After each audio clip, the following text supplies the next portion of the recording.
Hello student, हम पढ़ रहे थे chapter 9 ray optics and optical instrument. Okay, और अब इस लेक्चर में या इस चैप्टर में हम पढ़ने वाले हैं आज स्फेरिकल मिरर और स्फेरिकल मिरर से रिलेटेड कुछ टर्म्स।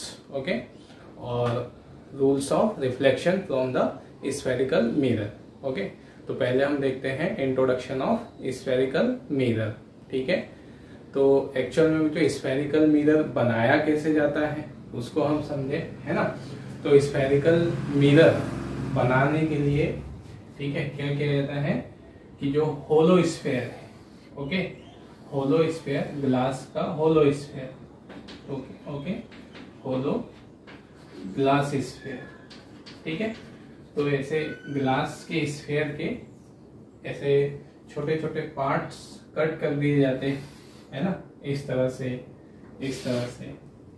तो होलो स्फीयर के ये पार्ट कट करने के बाद हमें जो पार्ट मिलते हैं, है ना, ये वाला पार्ट अगर हमने कट करके इसे निकाल लिया तो ये हमें इस तरह का एक पार्ट मिल जाएगा। ओके, तो ये जो पार्ट है ना, इसे हम क्या बोलते हैं, कर्वेचर। ओके, तो curvature means the part of hollow sphere. Okay, it's called curvature. Actual में कर्वेचर का मतलब होता है कि कोई भी घुमावदार शेप अगर हो तो उसे हम कर्वेचर बोलते हैं, है ना। ऐसा जरूरी नहीं है कि हम मिरर वाले टर्म्स में ही कर्वेचर वर्ड यूज करेंगे। कर्वेचर का मतलब जनरल मतलब होता है कि जहां पर भी किसी घुमावदार शेप का हो या यूज हो रहा हो उसे हम कर्वेचर बोल सकते हैं ना। तो इस तरह से हमने एक होलो स्फीयर लिया, होलो स्फीयर का पार्ट ऐसे कट करने के बाद उस पे जो हमको कर्वेचर ऑब्टेन हो गए, ओके, तो उस कर्वेचर के, ठीक है, इस तरह से, तो कर्वेचर पर अगर हम कोटिंग कर दे एक पार्ट पर, किसी भी एक पार्ट पर, एक पार्ट से मतलब जैसे हमारे पास ये कर्वेचर था, है ना, किसका पार्ट है ये, स्फीयर का, तो ये उसका कौन सा पार्ट हुआ, इंटरनल। ओके, और ये इसका कौन सा पार्ट हुआ, एक्सटर्नल, है ना। तो internal part of curvature, external part of curvature, ठीक है। तो हम यहाँ पर इस कर्वेचर के, ठीक है, किसी एक सरफेस पर, या तो इंटरनल या तो एक्सटर्नल, इस पर अगर किसी, है ना, फ्लोरोसेंस मटेरियल, चमकदार सब्सटेंस की कोटिंग कर देते हैं, एग्जाम्पल के लिए मरकरी, सिल्वर, है ना, एक्सेट्रा। तो इस तरह से अगर हम इस कर्वेचर के एक और कोटिंग कर देते हैं इंटरनल पार्ट पे या एक्सटर्नल पार्ट पे, तो उसका जो दूसरा वाला पार्ट है वो रिफ्लेक्टिंग सरफेस बन जाता है। मतलब अब उस पर लाइट रेस इंसिडेंट होकर क्या हो जाएगी, रिफ्लेक्ट होने लगेगी। ओके, जैसे एग्जाम्पल के लिए हमारे पास ये कर्वेचर है, इस कर्वेचर के इस वाले पार्ट पर, एक्सटर्नल पार्ट पर हमने सिल्वरिंग कर दी, किसी मटेरियल की कोटिंग कर दी, तो उसका जो अपोजिट पार्ट है उससे लाइट इंसिडेंट होकर रिफ्लेक्ट होने लगेगा, है ना। तो इस तरह से, इस मेथड से जो हमें मिरर ऑब्टेन होता है, इस तरह के मिरर को हम बोलते हैं स्फेरिकल मिरर। ओके, अगर रिफ्लेक्टिंग सरफेस की शेप कैसी हो जाए, स्फेरिकल हो जाए, the reflecting surface is spherical in shape, that type of mirror is called spherical mirror. Okay, और स्फेरिकल मिरर के भी अब हम दो टाइप बोल सकते हैं, डिपेंड करता है किस बात पर, कि हमने उस पर कोटिंग किस साइड से की है, एक्सटर्नल वाले पार्ट पर की है या इंटरनल पर, है ना। तो अगर हम कोटिंग कहाँ पर कर देते हैं, ठीक है, हम मिरर की, ठीक है, जो कर्वेचर है उस कर्वेचर के आउटर सरफेस पर, ठीक है, या एक्सटर्नल सरफेस पर हम कोटिंग कर दे, है ना, तो रिफ्लेक्शन इंटरनल सरफेस से होगा। तो इस तरह का जो मिरर हमें मिलेगा उसे हम बोलते हैं कॉन्केव मिरर, ठीक है। तो concave mirror means if the reflection occurs from the internal part of curvature, ठीक है, then mirror is called concave mirror. और उसका अपोजिट, कि अगर हम कोटिंग कहां पर कर दें, इंटरनल सरफेस पे कर दें, हमें जो कर्वेचर ऑब्टेन हुआ था, है ना, कर्वेचर जो मिला था, हम इधर से कोटिंग कर दें उसकी, ये इंटरनल पार्ट पे, तो इंटरनल पार्ट पे तो रिफ्लेक्शन कहाँ से होगा, आउटर सरफेस से होगा, है ना। तो इस तरह से ये वाला कि कोटिंग इंटरनल सरफेस पर हो, ओके, और रिफ्लेक्शन कहाँ से हो रहा हो, आउटर सरफेस से, एक्सटर्नल सरफेस से। तो इस तरह से जो मिरर ऑब्टेन होता है उसे हम कहते हैं कॉन्वेक्स मिरर, ओके। और इन दोनों मिरर की रिफ्लेक्शंस के नेचर कुछ अलग रहेंगे, इसी को हम देखने वाले हैं। तो ये रहा स्फेरिकल मिरर किसे कहते हैं, कैसे बनाया जाता है, स्फेरिकल मिरर के टाइप्स, ओके। अब स्फेरिकल मिरर से रिलेटेड हम कुछ टर्म्स देखते हैं, है ना। तो स्फेरिकल मिरर से रिलेटेड टर्म्स में सबसे पहले हम बात करते हैं एपर्चर की, ओके। तो स्फेरिकल मिरर का एपर्चर किसे कहा जाएगा, okay, the part which expose the light, है ना, मतलब मिरर का वह पार्ट जिस पार्ट से लाइट का रिफ्लेक्शन होता है उसे हम एपर्चर कहते हैं। जैसे एग्जांपल के लिए हमने ये वाला मिरर शो किया है ना, और तो फिर इस पार्ट से, इस पूरे पार्ट से, ये वाले पार्ट से क्या हो रहा होगा, लाइट का रिफ्लेक्शन हो रहा होगा। इस तरह से समझे हम, ये हमारा स्फेरिकल मिरर है। तो इसके ये वाला जो पूरा पार्ट है ना, किस शेप में दिखेगा हमको, ये एक बॉल की शेप में, कटोरे की शेप में दिखेगा, जैसे ये स्फेरिकल मिरर, ओके। तो ये वाला जो पार्ट है जिसपे रिफ्लेक्शन होगा लाइट का, उसे हम क्या कहेंगे, उसे हम कहेंगे, ठीक है, एपर्चर, ठीक। अब एपर्चर पे ध्यान रखना कि सिर्फ उसी पार्ट को बोला जाएगा जिस पार्ट से रिफ्लेक्शन हो रहा है ना। जैसे एग्जांपल के लिए हमने क्या किया, हमने एक स्फेयर लिया, ओके, एक बड़ा सा स्फेयर लिया और उससे कर्वेचर ऑब्टेन किया, ये हमने उसे कर्वेचर ऑब्टेन कर लिया, ठीक है। और इस कर्वेचर पे हमने कोटिंग की, ठीक है। तो कोटिंग हमने यहाँ पर की ओनली इतने सरफेस पे, ओके, ये वाली, ठीक। इस सरफेस पे हमने कोटिंग की है इस पर, तो रिफ्लेक्शन कहाँ से होगा, सिर्फ ये वाले पार्ट से, ओके, इस पार्ट से होगा, ये आउटर वाले पार्ट से नहीं होगा। तो इसे हम क्या कहेंगे, ये हमारा होगा एपर्चर, है ना। एपर्चर का मतलब ये नहीं कि पूरा जो कर्वेचर है उसके फेस को हम एपर्चर कहेंगे, okay. Aperture means the part which can expose the light, जिससे लाइट एक्सपोज होता है, रिफ्लेक्ट होता है, उसे हम क्या बोलते हैं, एपर्चर, ओके। तो ये हुआ एपर्चर, यहाँ हम उसको ऐसे दिखा रहे हैं, है ना, ये हो गया, ठीक है, एपर्चर, ठीक है, लिखने की जरूरत नहीं, अंडरस्टूड है, ठीक। अब दूसरा पॉइंट, होल, है ना। तो स्फेरिकल सरफेस का मिरर होल हम किसे कहेंगे, होल, ठीक है। तो होल किसको कहा जाएगा, the mid point of aperture, the mid point of aperture या ज्योमेट्रिकल सेंटर ऑफ कर्वेचर। जो कर्वेचर मिला है हमको, है ना, उस कर्वेचर का जो सेंट्रल पॉइंट होगा, मिड पॉइंट ऐसे, उस मिड पॉइंट को हम क्या कहेंगे, होल कहेंगे, ओके। ये इस तरह से ये मिड पॉइंट उसका कर्वेचर का क्या कहलाएगा, हमारा होल, ओके। फिर नेक्स्ट, जिसे हम मिरर की जब डायग्राम बनाते हैं ऐसे, तो उसमें हम पी से इंडिकेट करते हैं, ठीक है। फिर नेक्स्ट है अगला सेंटर ऑफ कर्वेचर, ठीक है। तो सेंटर ऑफ कर्वेचर किसे कहा जाएगा, तो स्फेरिकल मिरर, है ना। देखना स्फेरिकल मिरर कैसे मिलके बना गया है, कैसे बनाया गया है, एक होलो स्फेयर के, ओके, होलो स्फेयर के पार्ट को कट करके। तो ये हमारा होलो स्फेयर है, तो होलो स्फेयर का, ठीक है, होलो स्फेयर का जो ये क्या हो गया, ओके, ये होलो स्फेयर का सेंटर हुआ। तो होलो स्फेयर के सेंटर को ही, ठीक है, हम किसका सेंटर भी कहेंगे, कर्वेचर का सेंटर, है ना। तो सेंटर ऑफ कर्वेचर, ठीक है, सेंटर ऑफ कर्वेचर क्या होगा, centre of curvature is the centre of sphere of which mirror is a part. मतलब उस स्फीयर का सेंटर ही सेंटर ऑफ कर्वेचर कहलाएगा जिस स्फीयर से कट करके मिरर को बनाया गया है ना।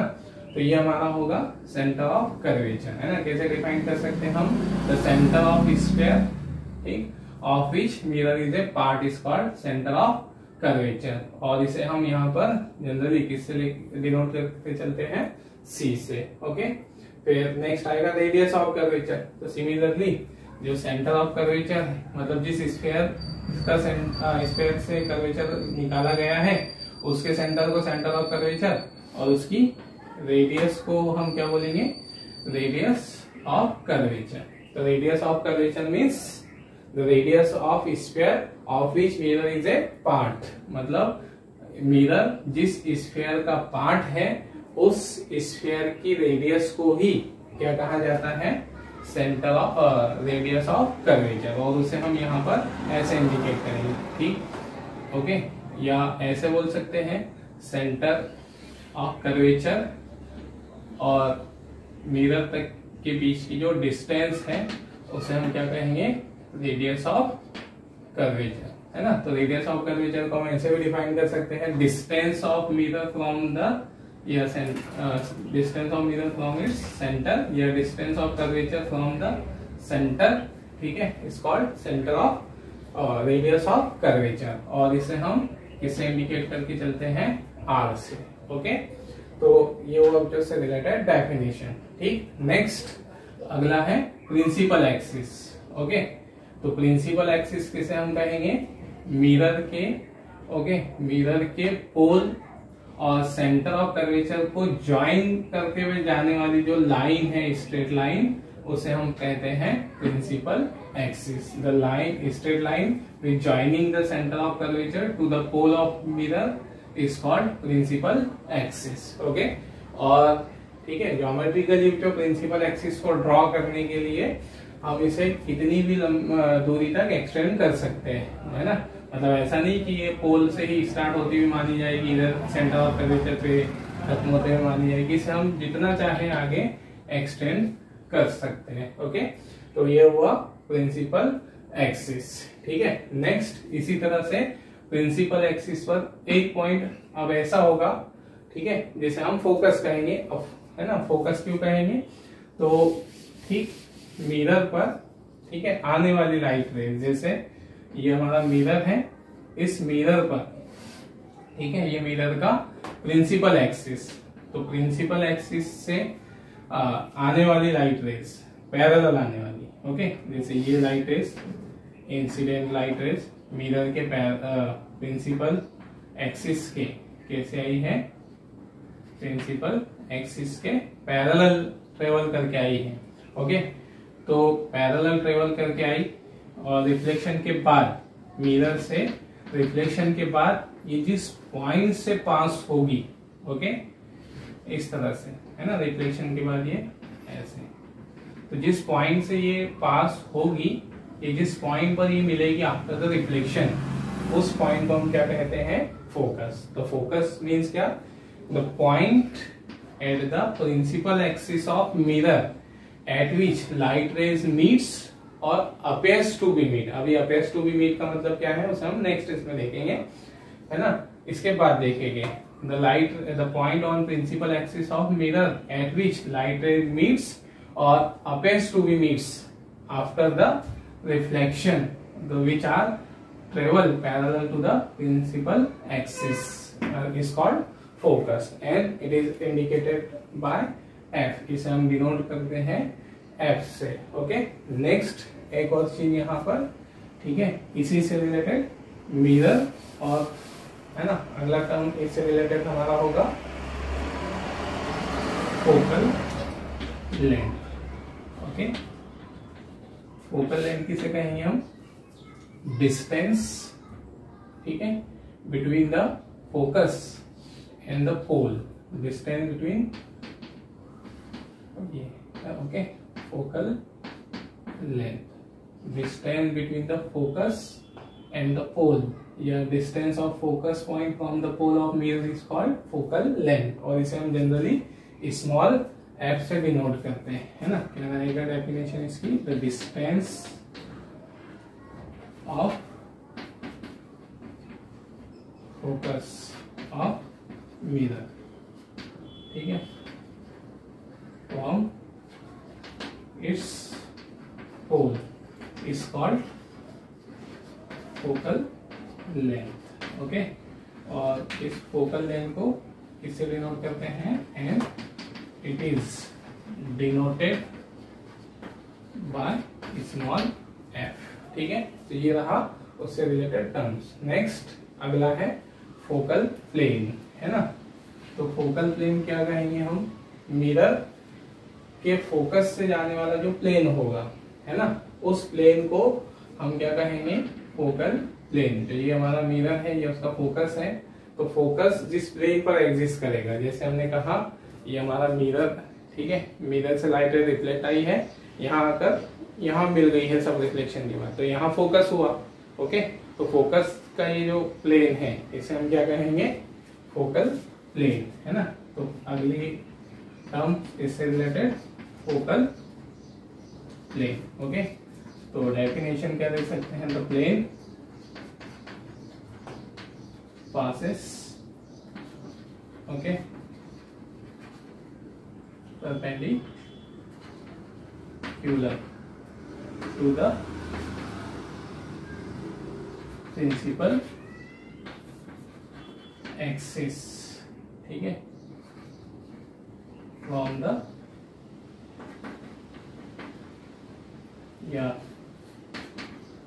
through the focus of mirror, ठीक है, is called focal plane. The plane passes perpendicular to the principal axis, okay, through the focus point of mirror is called focal plane. Okay, तो ये थे जो हमारे स्फेरिकल मिरर से related कुछ term है ना, एक बार शॉर्ट में देख ले। स्फेरिकल मिरर कैसे बनाया जाएगा, किसी होलो स्फेयर के पार्ट को कट करके उससे कर्वेचर ऑब्टेन करके अगर हम उस पर क्या कर दें, कोटिंग कर दें, पॉलिशिंग कर दें, सिल्वरिंग कर दें, तो उससे जो मिरर ऑब्टेन होंगे उसे हम कहेंगे स्फेरिकल मिरर। ओके, उसके दो टाइप्स होते हैं, कॉन्वेक्स मिरर और कॉन्केव मिरर। ओके, और उससे रिलेटेड टर्म्स क्या क्या कहा है हमने यहाँ पर, एपर्चर मीन्स द, ठीक है, part of mirror from which light raise expose, मतलब जिससे लाइट रेज एक्सपोज हो सकता है, रिफ्लेक्ट हो सकता है, उसे हम एपर्चर कहते हैं। Pole, the geometrical centre of mirror is called pole, centre of curvature. तो स्फेरिकल मिरर जिस सरफेस स्फेयर का पार्ट है उसका सेंटर ही सेंटर ऑफ कर्वेचर कहलाएगा, है ना, और उस स्फेयर की रेडियस ही रेडियस ऑफ कर्वेचर भी कहलाएगी, है ना। और प्रिंसिपल एक्सिस जो लाइन सेंटर ऑफ कर्वेचर और पोल को ज्वाइन करते हुए पास होती है, स्ट्रेट लाइन, उसे हम कहते हैं प्रिंसिपल एक्सिस। ओके, फिर इस प्रिंसिपल एक्सिस पर एक पॉइंट ऐसा होगा जिस पर लाइट रेज पैरेलल चलने वाली लाइट रेज जो रिफ्लेक्ट होकर जिस पॉइंट पर मिलेगी उसे हम कहेंगे फोकस, और फोकस और पोल तक के बीच की डिस्टेंस फोकल लेंथ, और फोकस से पास होने वाला जो प्लेन है उसे हम कहेंगे फोकल प्लेन। ओके, तो इसे नोट कर लीजिए, ठीक है। तो अब हम इसमें नेक्स्ट देखते हैं rules of formation of image from spherical mirror. Okay, मतलब अगर हमें स्फेरिकल मिरर से इमेज बनते हुए दिखानी है ना, तो इमेज तो जो बहुत सारी लाइट रे से मिलकर बनती है ना, लेकिन हम ग्राफिकली अगर रे डायग्राम बनाना चाह रहे हैं तो हमें सिर्फ दो लाइट रेस चाहिए होगी इमेज बनते हुए दिखाने के लिए, है ना। तो वो लाइट रेस किस रूल्स को फॉलो करेगी वो अभी हम देख रहे हैं ना।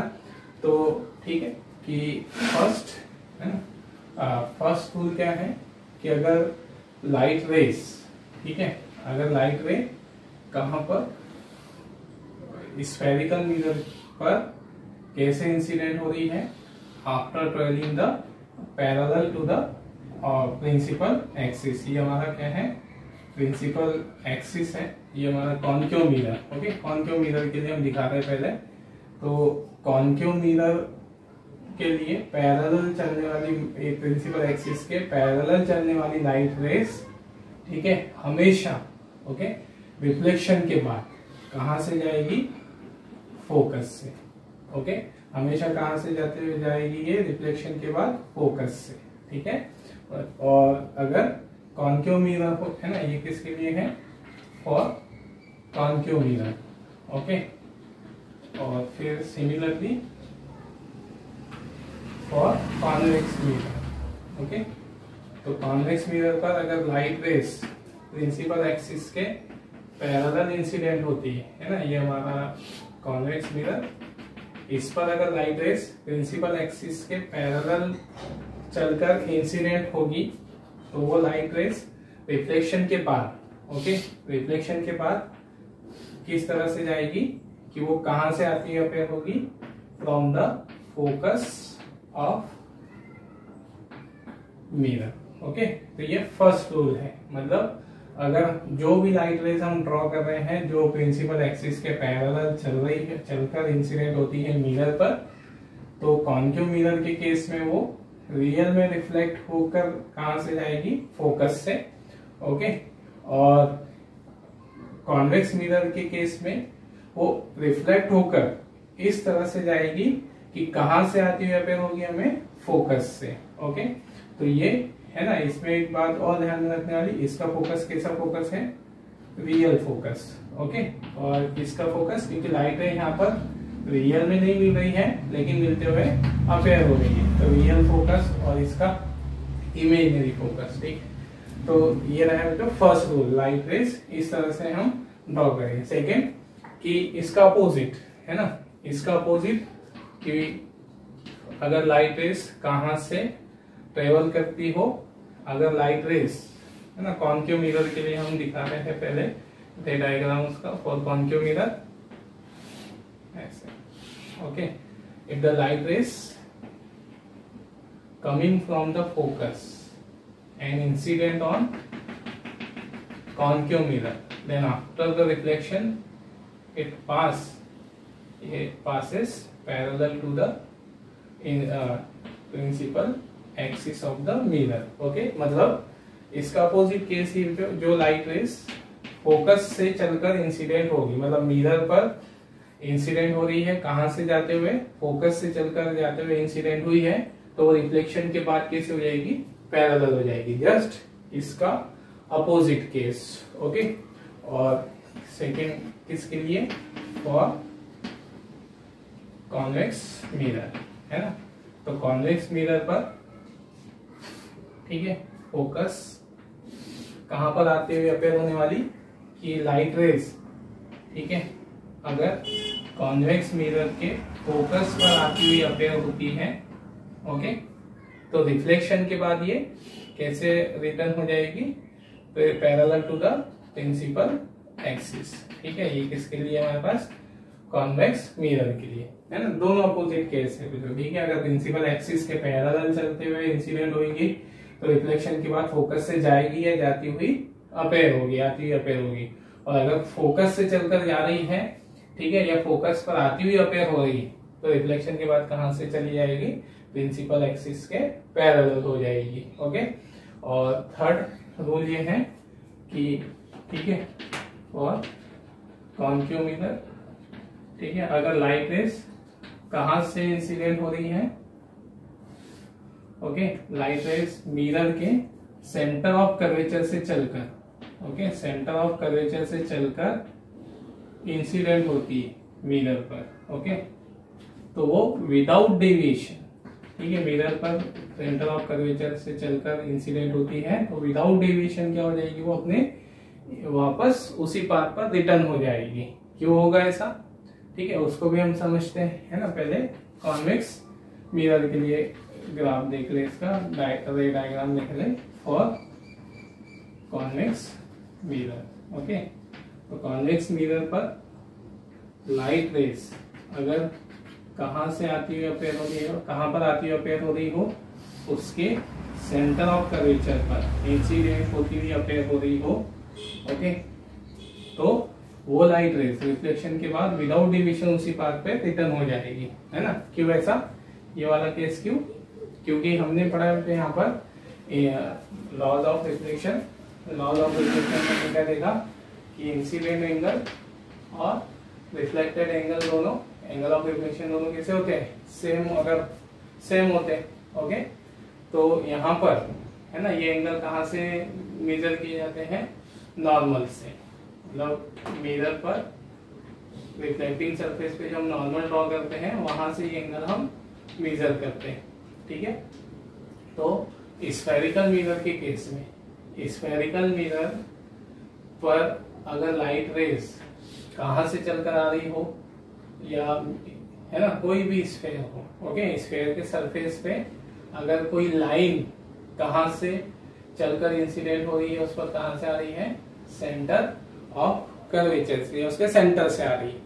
तो सेंटर से आने वाली लाइट रे को क्या जो लाइन होगी वो हमेशा, ठीक है, उसके सर्क्यूमफेरेंस पर या उसके इस कर्वेचर पर कैसी होती है, नॉर्मल होती।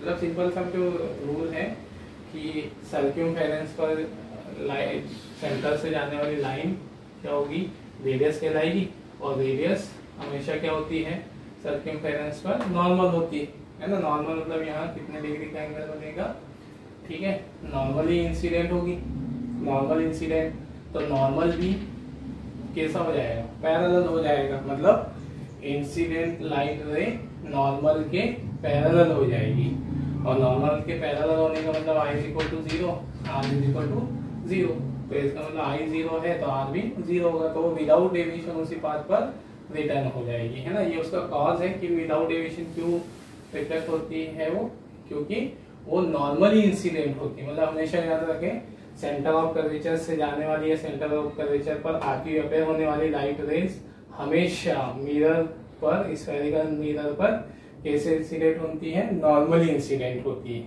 ओके।